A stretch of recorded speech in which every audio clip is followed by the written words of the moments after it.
She's the anchor of the country's top-rated news magazine show, Inside Edition, right here on Channel 13. Now, Deborah Norville is ready to expose headlines in a new way with her new show that premieres tomorrow night on Reelz. She joins us now with more. Good morning, Deborah. How are you?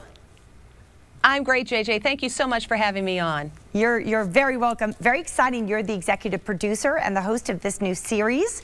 What's your vision for the show? Well, what we wanted to do, I mean, you and I have talked about this in the past. There's so many interesting stories, but we get like this much time to tell them. And it's a little frustrating as a storyteller. So we wanted to do something that was really a deep dive into the detail of some of the bigger stories that have a Hollywood connection that people have talked about over the years. And so there's nothing bigger right now or in the last several years than the Bill Cosby scandal. He'll be going on trial by June the 5th. The judge has said the trial must commence by then on 3 counts of aggravated sexual assault.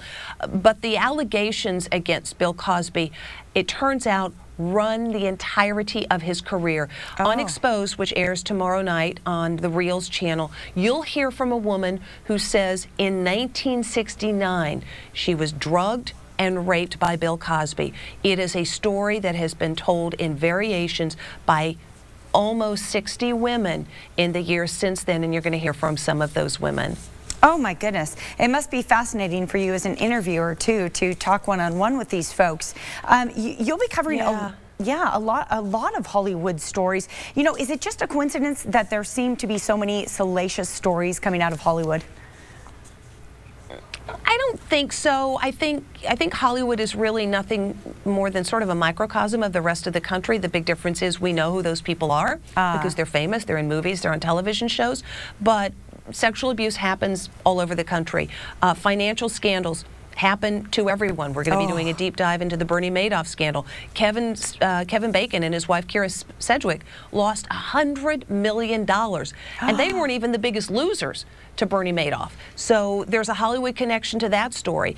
So no, I don't think it's more in Hollywood. I think the headline is bigger because it's a famous person. And I think we tend, as you know, citizens, we tend to think, oh, well, celebrities are so privileged. They have wealth and connections and the ability to have great advisors. So when a celebrity gets caught up in a scam, just like, you know, a firefighter is a victim of Bernie Madoff, you think, whoa, they got snookered too?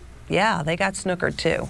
Wow, so interesting. I bet you're pretty close to that Bernie Madoff story being right down in town there in New York City as well.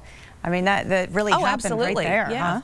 Yes. Oh my goodness. Yeah. Well, listen, everybody in New York knew somebody who was victimized by Bernie Madoff. There's a country club in Palm Beach, Florida, where 1/3 of the membership, Bernard Madoff was also a member, 1/3 of the membership were ripped off by Bernie Madoff. I mean, the extent of the scandal was huge.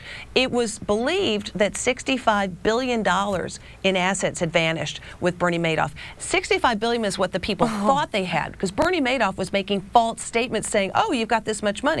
In fact, they didn't have that much money because he never traded any stocks.